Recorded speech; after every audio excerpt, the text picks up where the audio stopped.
Hey family, it's Tasha MAMABEAR prepping. You already know what time it is. Get your drink, pull up. Let's take a drink. Let's take a sip. Super hot, super fresh. I just want to say welcome to the channel, welcome back to the channel. You know, thank you for all my supporters, thank you for all the people that watch me. If you're new to the channel, we just talk about food preservation, we talk about emergency preparedness, preparing for all types of things that could happen in our lives so that we are ahead of things and we're not reactive, we're proactive instead of reactive, and we're ready to go. And hopefully, really, I just tell you what me and my family do, and hopefully that gives you some ideas of different things that you can do for you and yours. So I hope you guys had a fantastic Christmas. It was very, I mean, extremely low key. I don't think we've ever had such a low key Christmas, literally ever, right? We did not buy a lot of presents, just even internally. We ended up doing candles and craft type gifts for family members. At the most, I bought, you know, some family gifts, you know, like sausage and cheese tray, or, you know, crackers, or Christmas cookie tin, like small stuff like that to go with the candles. And that was it. Let me tell you, we didn't cook. And I cook normally. I usually go all out. I had friends and family asking, hey, are you doing something? Because normally we're the place that everybody comes. We're the place that we do the cooking. I usually cook an obscene amount of food, obscene amount of appetizers. It usually never even gets ate. And people were asking, you know, but again, they were low key too. So it's not even like they were begging like, hey, what's going on? We're coming to your house. They were okay with it. I was like, we're not doing anything. And we even pulled out steaks. We were going to do steaks. Ended up not even doing that, you guys. Just super chill. But let me tell you what happened in the evening, okay? And this is going to be getting into my topic.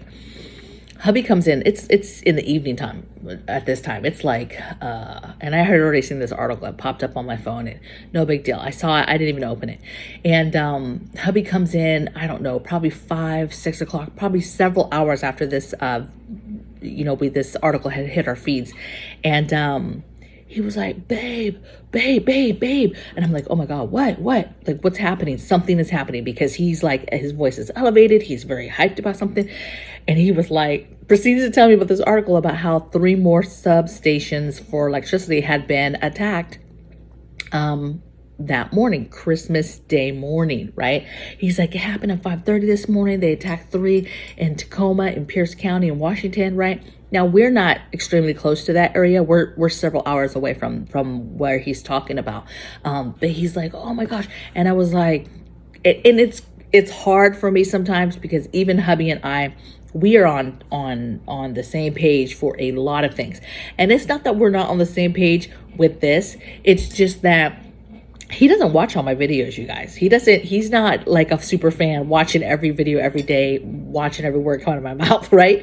We discuss these things. We've talked about these things. When the other attacks happened, we absolutely had conversations.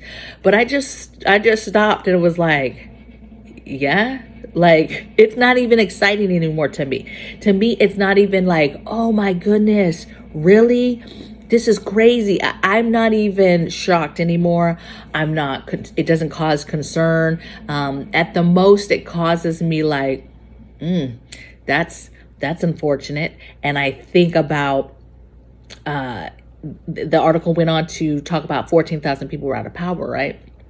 Which is a lot, right? And then that's not something to just bat your eyes at. But to me, I just got this sense of like, I really just didn't even care, because one, I've talked about this already. You know, we've discussed this, and although it's unfortunate, 14,000 people without power, right? Whoever is doing this is the thing that we need to be concerned about, is whoever is doing these attacks, this purposely, they're not taking anything, they're not doing anything else, they're just doing attacks to take down power, right? They're attacking substations in particular, whether that's because they know that transformers and parts are hard and difficult to get right now, so it's hard therefore to fix it, and therefore it's going to cause people suffering, even if it is a small amount of people without power. Or is it a bigger picture? They're trying to connect the dots so that they can take down a bigger part of the system, and they're just not hitting the mark. Because the thing is if they talk to the right people, or if they do the right research, if they start to figure this out, whoever is involved, they truly, truly could do a lot of damage. And I think going into the new year, it's one of those things that if you're like me, you track this stuff, you watch this stuff, you've been paying attention for years and years. This is no surprise. You know, you want to be alert in the sense of how do you prepare for that? Because again, it is another sign. But what's funny is him and I talk about this stuff, and our family has prepared. We have all sorts of things, but again, we see things differently. Like hubby has always, just so you guys know, has always been obsessed and talked about wanting to build a gasifier, which is basically a metal machine, if you will. You can buy them as well, but they're super expensive. But he wants to weld one. He wants to make one himself. You put wood in it, and that turns into gas that then runs a generator of some sort, right? And you know, I've never been a huge fan of it. I mean, I'm all about options. I like options. I like the idea, if especially project, cool, you want to build one of these, you want to do this, awesome, right? But I'm more of quiet preparedness, right? Solar generators, quieter stuff, or living without power even, right? And he's been all about this. And so he reads this article and he's super hyped, and I'm like, okay, I don't really care. I've been talking about this. I don't, where have you been, right? We've talked about this. Why are you so hyped about this right now? And he has a little slight, like, man, maybe we need to buy the gasifier, right? So he gets all excited. He gets in this moment of like really seeing the big picture, I guess, finally. Or maybe because it happened again, now his senses are a little bit more like, oh, this is a real thing, right? And in my mind too, I'm thinking, we have so much stuff, like we have so many things to give us options, and we're we're ready, right? Sorry, my throat's trying to do a little bit of it itchy. And so we're ready in so many ways. And for the fact that I brag that mentally we're ready for these things.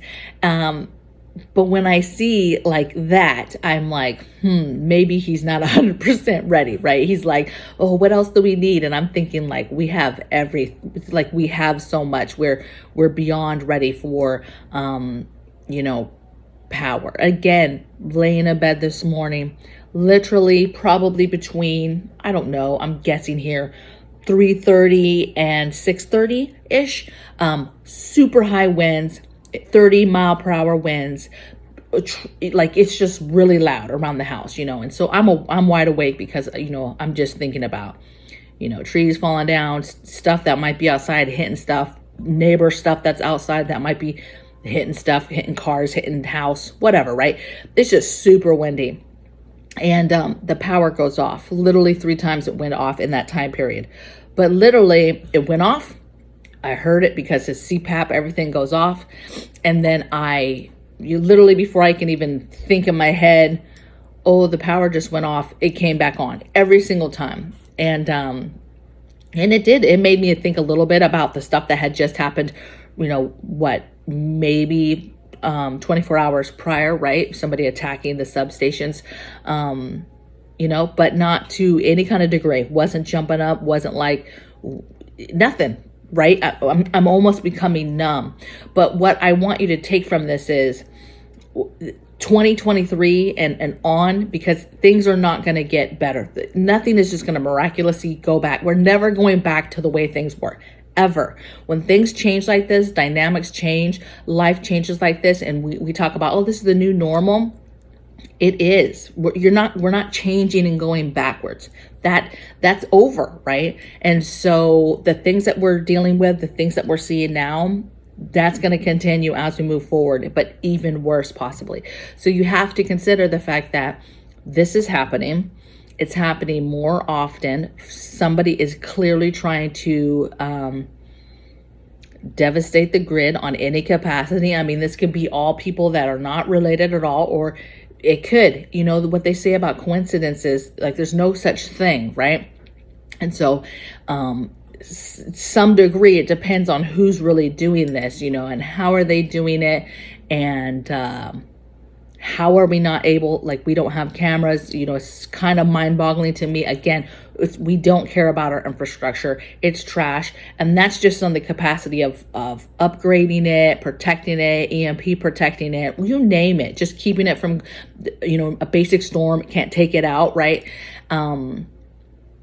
And so then I'm sitting here thinking like, well, why is there not cameras? I mean, we have so much technology. You're telling me we can't find these people. Maybe it's not people, maybe it's drones. I don't know what's happening. And I think that we'll never really truly know the extent of what is happening. We're just getting a little snippet for whatever reason they want to share that little bit with us. But you got to take the time to really, and I've talked about this on so many videos on exactly all the different areas that you need to prepare for and think about when you think about grid down. And you need to not let your foot off the gas when it comes to preparing for grid down or preparing for no power, because that can be detrimental. Imagine a substation is successful and you're compacting during a storm, you're compacting the amount of people with no power. Washington just got hit with a lot of storms. The whole country is getting hit.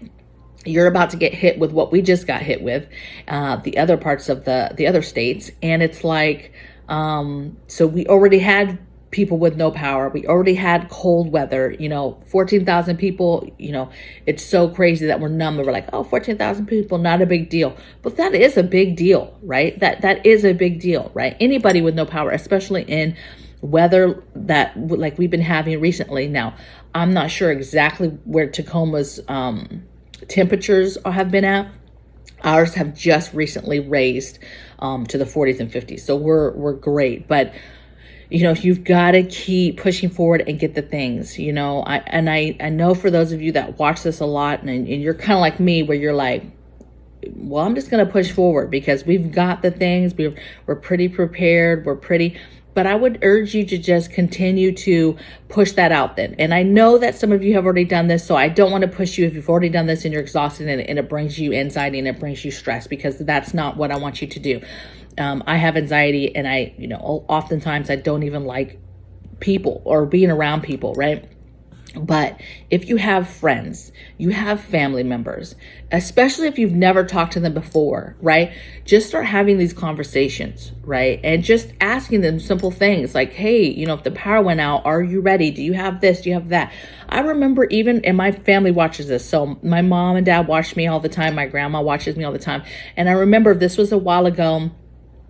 I don't know, maybe a couple months ago. Okay. My time frames might be messed up a little bit. And for some reason they had no power for a little bit.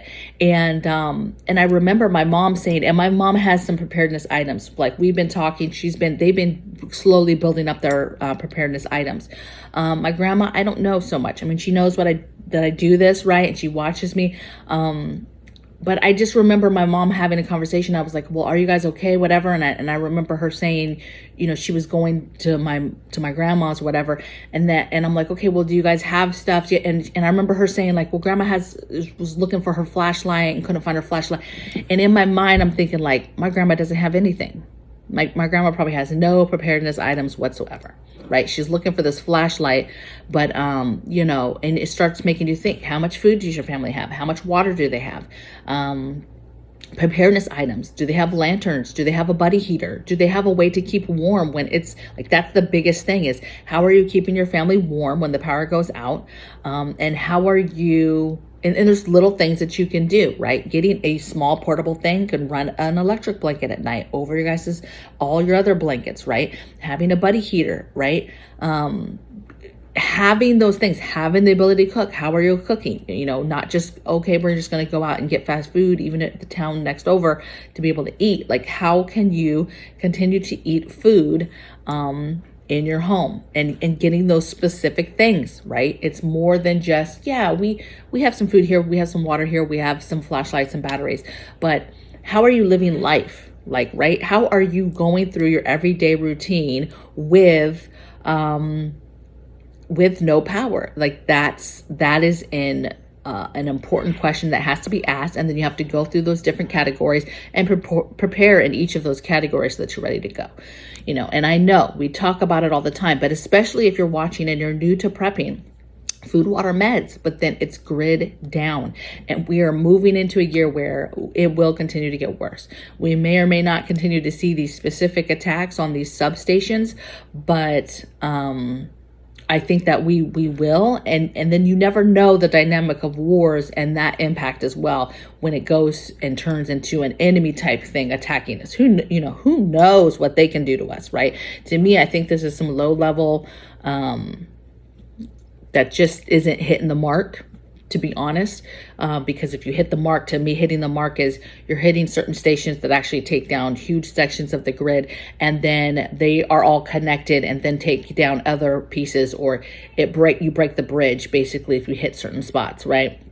Not to mention, we do not have on hand the parts to just readily fix this stuff easily, in a day, in 2 days, right? So it's going to be a while that these folks are not going to have power, okay?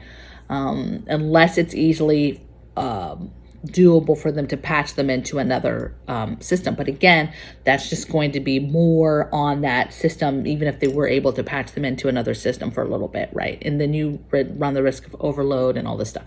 And with storms happening and all this weather happening, it's just not, it's not a good look. So continue to do what you guys are going to do. I was going to talk about resolutions today, different things that me and my family are going to do into this next year. I'll talk about that tomorrow. I just wanted to hit this because it just happened yesterday, and head on a swivel. You got to be paying attention to what's going on around you and the things that could come to your doorstep and affect you and your family. And grid down and preparing for no power is a huge piece of that you really can't go wrong. You're going to get your money back on the no power thing, right? A lot of people say, I don't want to spend money, on all this stuff, and then it just sits in a room or sits in a closet or sits wherever, and I never use it. You're going to get your money back with the grid down. I promise you, right? It is just a matter of time before you and your family go through something, because there's so many things that can cause grid down, no power, right? You're getting your money back because of that quality of life of being able to keep your family warm, provide them a hot meal, be able to continue to make coffee or tea, continue to bathe, get clean, wash dishes. All of that stuff matters. Anything that's ran on a machine, right? Hubby, for me, for example, can continue like nothing's wrong with this CPAP machine. I can continue to run freezers, deep freezers, all of that stuff. I'm not losing any food. I'm not losing any stuff. And so my quality of life is not stress induced, even if we go power for a long time, and then eventually that means sewer system. That means, you lose your toilet. That means you lose, not us, we're on a septic, but basic people that are on a sewer system. It's just a matter of time before you lose your sewer system, your water system, your gas system. So if those are other things that you're, relying on, like a lot of people are like, oh, well, we lose power, we have a gas stove. Well, that's great, but eventually that gas is going to run out because everything is ran off of power at some capacity at some point, right? The water treatment system, it's ran off of power. Do places have generators? Yes, but eventually that stuff runs dry and that stuff will be compromised and you won't have it. So do you have your emergency toilet system set up? Do you have that ready to go, what you're going to use, right? Do you have a way to take showers, right? And get clean later when you can't do that?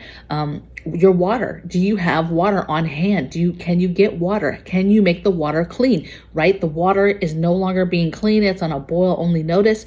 You're still getting it through the pipes, but eventually that water will run dry because there's pumps involved in moving the water and getting the water to your faucet at home.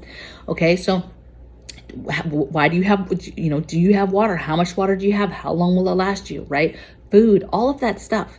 Those things matter, right? How do you heat your home when the gas runs out, right? You have a wood stove. How much wood do you have? How many cords of wood do you have? How long is that going to make you last? Okay, now you're cooking and doing more on that wood stove than you were just keeping warm. And maybe now that wood stove is keeping more of the house warm than it was before because maybe you were alternating with some gas or maybe you were alternating with some plugins. What is the plan, okay, for when things start to go down? And if you prepare, instead of being the average person that has to mentally process that as those things hit you, and if you've prepared as they hit you now, you'll be like, okay, we're ready. Now we just start implementing that preparedness item. Okay, that's no good, no problem. We're going to start implementing this. and you just start moving forward with the stuff that you've already gotten ready, you've already prepared for. And then your quality of life is good, and your stress level and anxiety level is much lower than it would be you trying to process and figure out how you guys are going to survive. And mind you, if you have kids and they're in your ear all the time, like, I'm bored and what's going on and can't do this, and then you're just trying to keep your family happy when really you need to be concentrating on the 1,000 things that are happening around you, right? But if you're prepared, easy day, right? So I hope you guys had a wonderful, wonderful holiday. I hope you continue to have a great week into the new year. We'll talk about resolutions, preparedness type resolutions tomorrow. I'm also going to share on my other channel tomorrow for tomorrow's video some gifts that I got from hubby and how that has to do with preparedness and homesteading and my goals. And it kind of goes right into my resolution goals as well. So make sure you check out both those videos. If you have not subscribed to the channel, please take a minute and subscribe. Please take a minute and hit that like button at a minimum, even if you're not subscribed for me. And of course, if you like me and you like seeing my content, you like watching my videos, please do me a favor and hit that bell notification as well, so you'll get notified every time I put out a video. So you guys be well, be kind, do everything in love, and I'll see you guys tomorrow in the next video. Bye.